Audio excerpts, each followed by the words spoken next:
Propel Fitness Water. With Gatorade electrolytes, zero sugar, and vitamins, Propel hydrates better than water to help you get the most out of your workout and get back to your best self. What propels you? Propel with Gatorade electrolytes. Listen to the heartbeat. Chevy is called the heartbeat of America for a reason. With SUVs made to move with your rhythm. The versatile Equinox tackles your entire day. The spacious Traverse fits your crew and your whole weekend. And Trax brings style with value you can count on. All infused with tech that has your back, so your drive always hits the right chord. Chevrolet. Together, let's drive. When you think about Crocs, you think the classic clog. But did you know there's also a canvas clog? A vegan suede clog? A coastal-inspired style? A style with studs, straps, and lots of sass.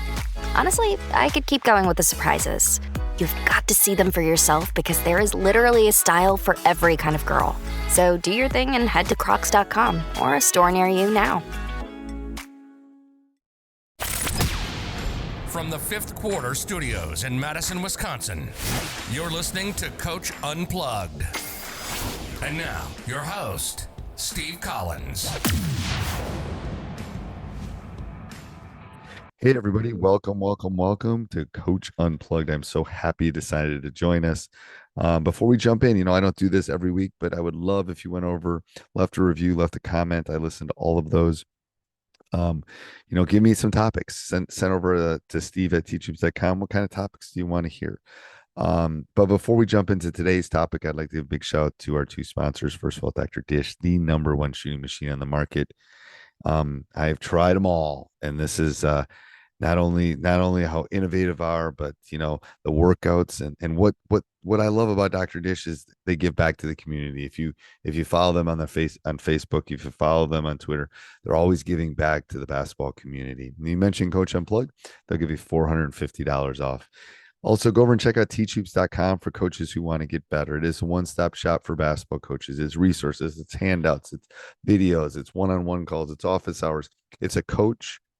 It's a resource run by a coach for a coach. It's not an ex-coach, not someone that's been let go, not someone that's coaching part-time. This is what I do. And Teach Hoops helps me keep the bills on. He helps me put up these podcasts, 13 podcasts a week. Teach Hoops helps me be able to do that. And it's a roadmap for you to be successful. And let me help you in this great journey that we call coaching. But let's head off to the podcast. All right. Welcome to Coach Unplugged episode. I have no idea. 1900 and something, probably. It's a lot of podcasts. So Brian, I'm going to have you introduce yourself, kind of explain your basketball journey. I always like doing that at the beginning of podcasts, just so people can kind of know who we're talking to. And then we're going to dive into some kind of culture building things, team building things. And then, like I said before, I got lots of questions for you. So I'm going to turn it over to you and kind of introduce yourself to the audience and kind of your basketball journey. All right, great. Yeah, thanks for having me on the podcast. So a little bit about me. My coaching journey, really, I actually started with Special Olympic basketball. Coached that for just about 10 years before I moved into the public school coaching and started at Modified. And I coached Modified for 2 years, and I'm up in Buffalo. And then this summer, I'm starting to transition into JV and boys basketball. Okay. Explain Modified for people that don't know what that is. So Modified basketball is 7th, 8th grade. Really, a lot of the kids I've been coaching, they're brand new to it. They've never picked up a basketball. So really, we are working on the basic fundamentals of everything. And it's tough because some players have been playing since they've been 5 and others are just picking up. So we really got to balance that. It's like it's your teacher. It's like in most classrooms, it's like you have the app, that's why they, and everything in between. And everything in between. And everybody has it's what makes It's what makes it unique, different. That's what my students always ask. Don't you get bored? I said, every year is different. What are you talking Every day about? too. Yeah, it's like, no, I mean, the topic, I mean, I said, let's say I teach for 40 years. I'm only teaching this topic 40 times. That's a lot. I get it. But it's like that one thing for 40, that's it. And then but I said, it's 40 different ways I have to do it because every class is different. So it's the same with a group of seventh or eighth graders that some can hoop and some can't hoop. For sure. Like how do you modify that? Mm-hmm. And then this year, so explain. So then you're moving up. What's happening this year? So moving up to JV, I've been doing a lot of like summer league work and open gym stuff, just kind of getting the hang of it. For me, it's kind of nice though. All the kids I'm gonna have coming up to me, I've had in the past. Two Right. years ago, I have that group coming back to, or I'm coming to them now, and then the eighth graders I had last year are coming up. So a lot of familiarity there, which really helps, I think, everyone involved. Yeah, summer ball is an interesting cookie, let me just say. It really is. It's the reason very little hair because it's like You it's never so know who's different. coming either. Yeah, it's so different. Coach, we're going to the lake for 3 days. It's like, what? You couldn't have told me that 2 days ago? It's like, Hey, you thanks. get more notice than I do. It's usually Ah, I message them while we're there. I'm like, "Are you coming today?" And I'm about the kid's like, "No, I'm in Canada." no, I'm in Sicily. Yeah, What? Yes, I'm in yeah, Sicily the next 9 days. Didn't I tell you, Coach? It's like, I know. That used to drive me bonkers. I've learned with age to kind of let that stuff go, but oh yeah. my goodness, it's yeah, it can just drive you bonkers if you let it get to you. Um, so before we dive into the topic today, what do you think is going to be your biggest obstacle, and what do you think is going to be the easiest thing about making that transition? So for me, I think the hardest thing will be just the speed of the game. I think just adjusting to that and all the extra adjustments I'm gonna have to make in game and the extra things I'm gonna have to teach in practice because at the modified level, we the goal was to teach a lot, but it doesn't always you don't always have enough time to get through everything you want. You're maybe spending double the amount of time that you thought you would on one. Um, on an offense or defense. So really now knowing, okay, the expectation is I need to get through that at JV and get them where they need to be. It's yeah, it's I refer to it as like a rock concert. It's just like the decision making that a basketball coach has to make is unlike any other in my opinion. Because think about football, you have time between plays, Mm-hmm. and baseball, you have time between pitches, and basketball, so and it's just yeah. Right. You got to The doing 10 things while you're standing on the bench, worried about your rotation, trying to read the defense, right, read and then the you'll offense. catch yourself 3 minutes in watching. You can't watch the game, like Right. you can't, like you got to analyze the game. So Mm-hmm. it's so hard. It's yeah. It's the reason I don't watch as much basketball as I used to. I'll watch NBA finals and stuff, but Mm-hmm. during the season, it's so hard because I turn on a game and I'm not watching it. I'm like Yeah. analyzing it, and it takes away that. It's like Mm-hmm. it's for my team. It's interesting. All right, so we're going to talk about team culture and building relationships. So that is a 16-hour discussion, but why that topic? For me, I've kind of come into coaching with kind of like a mental health background, and that has really shown me like the importance of everything you do related to connecting with the players, forming mutual respect, and then creating a positive team culture. And a lot of that has led me to increased success. And even if we're not doing well one season, the more team morale is still up, and I think that is very difficult to get to that point, and I found that just so important. Probably gets harder as you go up because it gets more and more competitive too. Yeah. Hmm. Just by the nature of the beast, it's like For sure. that's just um, you know, And if you don't win, I hate to say it, but they do fire you. It's like, even though it is high school athletics, they do No, like, you gotta, yeah, if you're to have 16 losing seasons, that wagons will circle quickly. It's reality. All right, so you wanted to share your screen to talk about some stuff. People that are listening, I will definitely put this down in the show notes. Coach is going to just talk about a couple things, and then if you're watching or listening on podcasts, then I'll put the link on the put the link down below so people can kind of see it. But let me put it on YouTube. Yeah. So I have just a few slides here. Yeah. But a couple on building relationships and then a couple more geared toward team culture. So our first one here, just really talking about, okay, building that connection, how to use it, and then when to maybe take it a little further, and if you're going to be real hard on them, and when you need to do that. So for me, I think from day one, you need to be working on that relationship, even in off season, open gyms, summer league, like we said. Like, I think that's the time for team bonding and building those connections with your kids. Because well, and why? I mean, I agree. I mean, this is literally. I mean, why do you think it's so important in that stretch? I think you have more time there. I think it's a little more laid back in those times. Once you hit November, December, like, we're off and running. Like, there's so little time, and like I mentioned, so much to get through.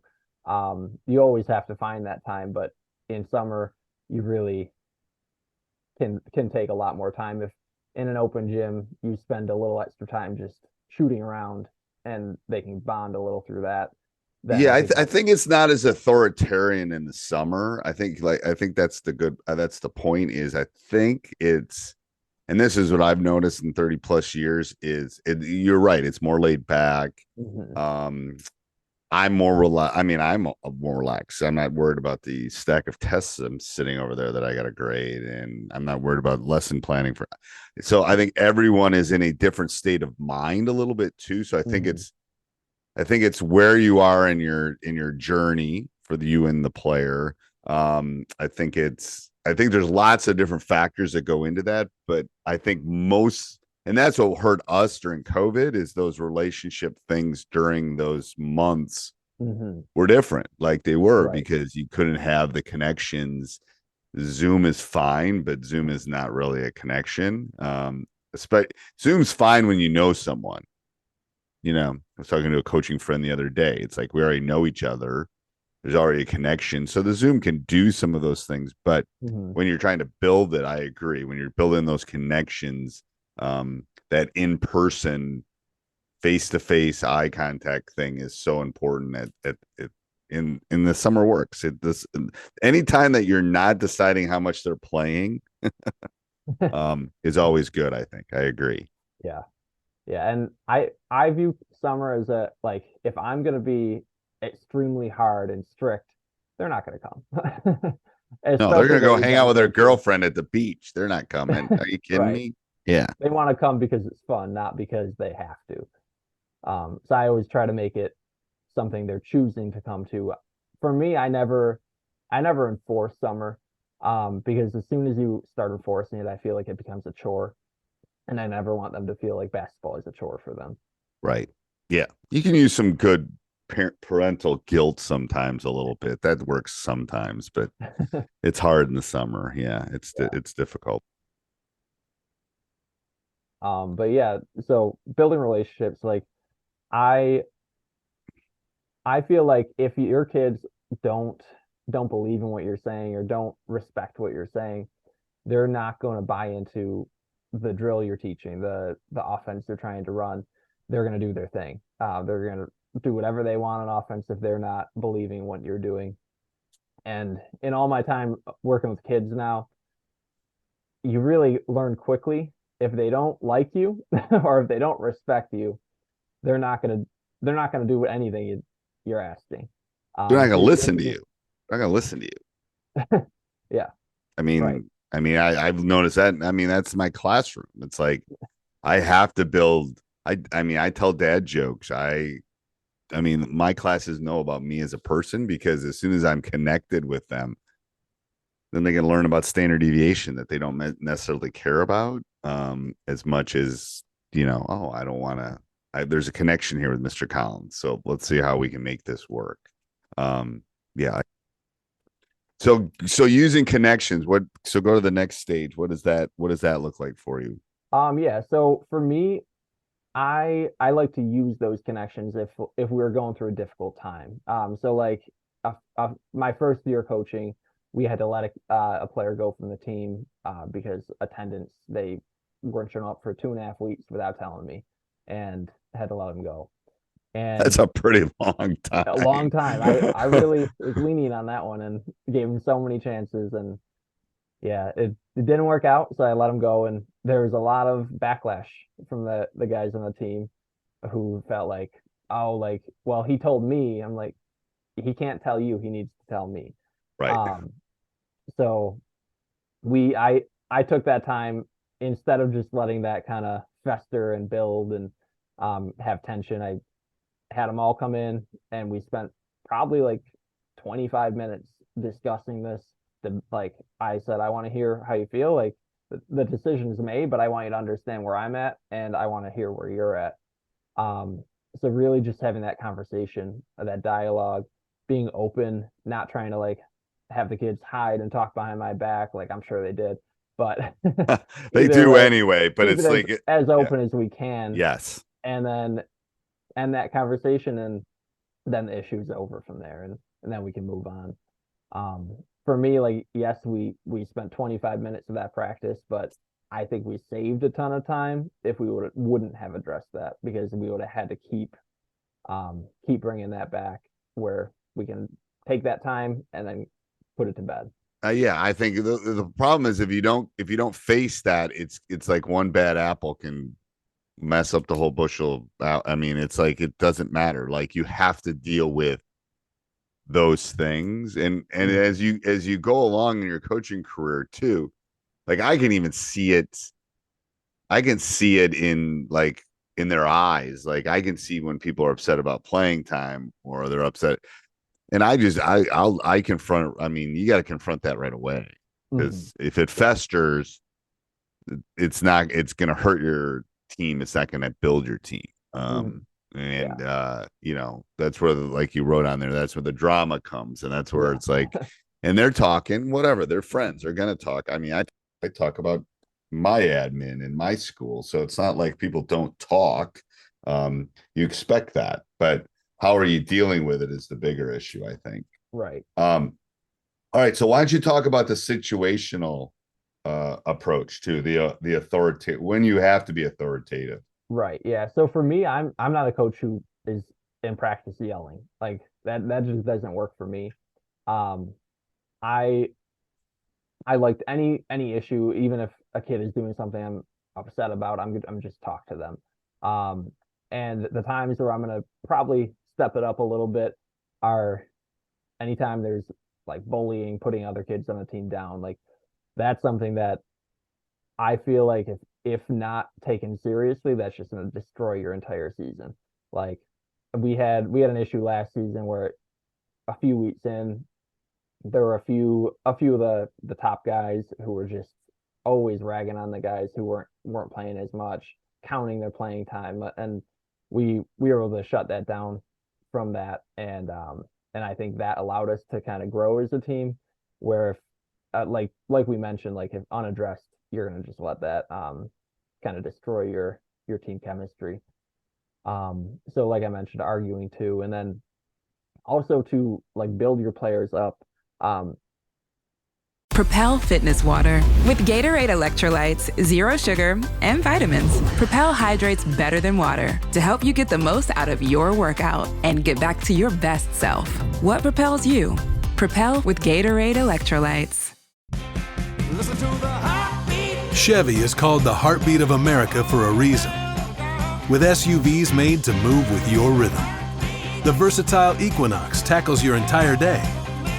The spacious Traverse fits your crew and your whole weekend. And Trax brings style with value you can count on. All infused with tech that has your back. so your drive always hits the right chord. Chevrolet. Together, let's drive. If like in a way where other people are kind of tearing them down, whether it's parents, like family members, anything they're hearing in school, just being firm in how you believe and like definitive of no, I feel like you're playing this way. Like I see you every day in practice, every day in a game, like being just very confident of how you feel and sharing that with the player, because that I think that can go a long way in kind of boosting their confidence. Yeah, it's interesting from someone that's got their youngest going off to college in like 4 days. There's two things. First of all, you can't I can't yell at my daughter about curfew if I don't talk to her about it beforehand. Like I you know what I'm saying? It's like, remember, you got to be home this time, blah, blah, blah. It's like there's no reason. I think sometimes if people, especially coaches, are authoritative after the fact.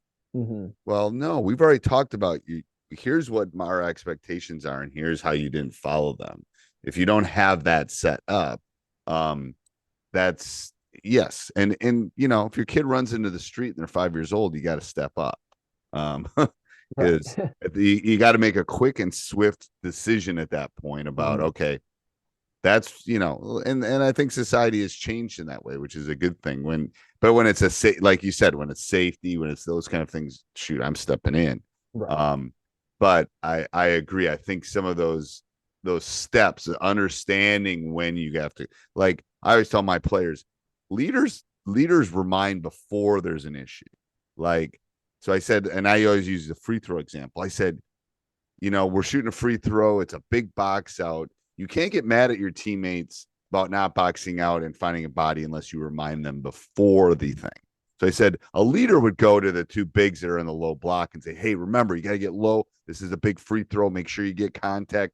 I've got the free throw shooter, blah, blah, blah. I said that's what the leader does. The leader doesn't yell at them after they don't box out, because you have to tell them beforehand. And that helps with, that's what I think coaches sometimes miss, is that I don't really want to step in. I want all of you to do it. You be that. You remind your teammate, hey man, remember coach said there's curfew tonight. We got to get home, blah, blah, blah. You guys do that rather than me. I will step in if I have to, because there, can only be one captain of the ship. But yeah, I agree. And it does.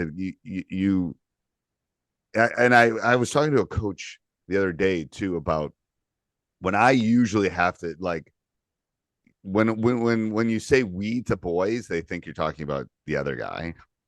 So if it's like, we're not doing this, it's not me, it's him, kind of thing. Always.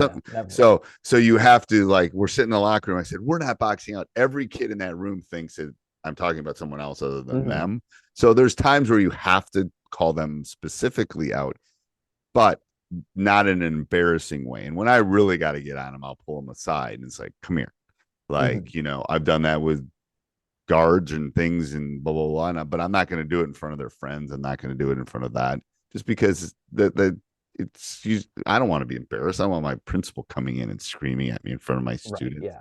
I'm not going to do the same thing to them. But I think that's like, do have to address a kid for anything, like whether it's play or like whether they're arguing or talking while I'm going, I always try to pick a few. Right. Never single that one out. Yeah, I think that's awesome. All right, so let's go on to the next one. Sure. So this next one, really going into that communication piece of checking in with your players. And I try to do it 4 times during the season. Once at tryouts. And for tryouts, it's going to be the kids who are making the team and the ones who are not. But tryouts, I really try to come in if I am kind of expecting a player to not play much, maybe a few minutes a game. Probably going to have some games where they're not playing at all. I want them to know that going in. And right. I always make it a choice for them. Like, do you still want to be a part of the team, knowing that that's kind of going to be your role? And obviously things can go up, things can go down, but giving them that baseline of that's generally what I'm thinking at this point. And I felt that has helped with kids getting upset if they're not getting the playing time they deserve, because they kind of knew that going in. I like that one. I've always done the other three, the beginning kind of tryouts and before game one have kind of morphed into one for me, but I like, because I do talk to everyone at tryouts. I like that kind of maybe separation there, and then keep going. But I like that. I've always done that beginning one, but I like kind of how you separated that. It really depends. I talked to a coach the other day. They have 4 weeks before their first game, and I go, what? If in a high school, where was that? North Carolina, I think it was. Okay. It was like they have 4 weeks. It's like I got like 9 days, like 9 practices. I think we have about 2 weeks. Yeah. I go, whoa. So you would definitely have time in that longer stretch. Yeah. And the reason I do tryout and before game one, I feel like, especially for kids you don't know and like they're coming right into you at tryouts, you're just being exposed to them, just learning what they can do. And I think a lot can change in 2 weeks. Of maybe you told someone they're going to be like one of your role players off the bench, and now maybe another player rose up and you no longer have the minutes that you promised. Right. So really just readdressing that and kind of being clear of why. I never want to leave it up for debate or wonder why I'm not playing, why did my minutes go down, why did my minutes go up. Yeah, I know. I like that.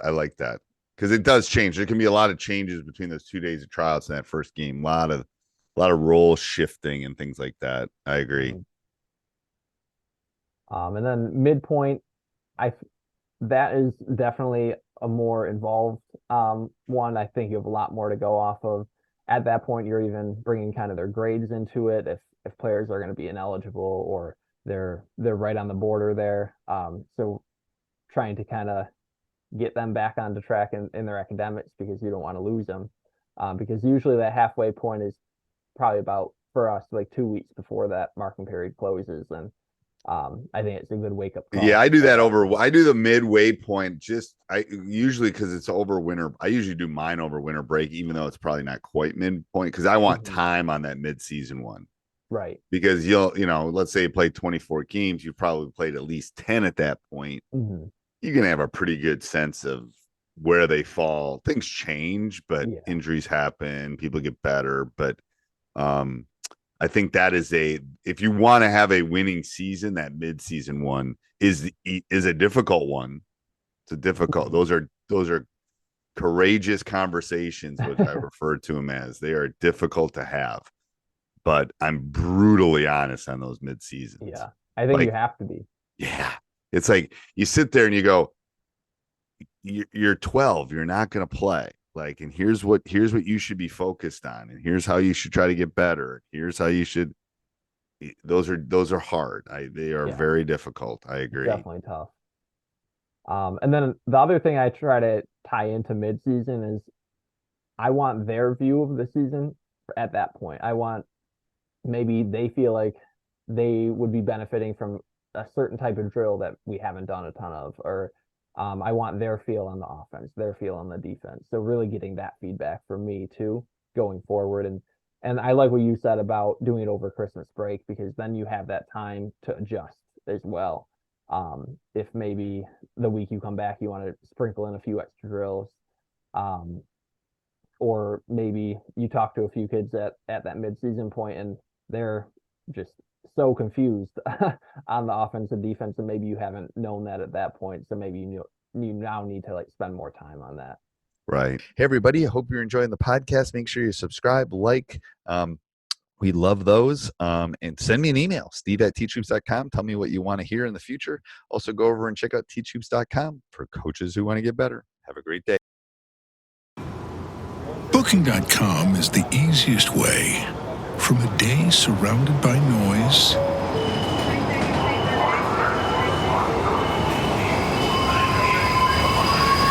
to a stay surrounded by nature. That's nice. Go on, book it. It's easy. Booking.com. Booking.yeah. Close your eyes, exhale, feel your body relax, and let go of whatever you're carrying today. Well, I'm letting go of the worry that I wouldn't get my new contacts in time for this class. I got them delivered free from 1-800-CONTACTS. Oh my gosh, they're so fast. And breathe. Oh, sorry. I almost couldn't breathe when I saw the discount they gave me on my first order. Oh, sorry. Namaste. Visit 1-800-CONTACTS.com today to save on your first order. 1-800-CONTACTS.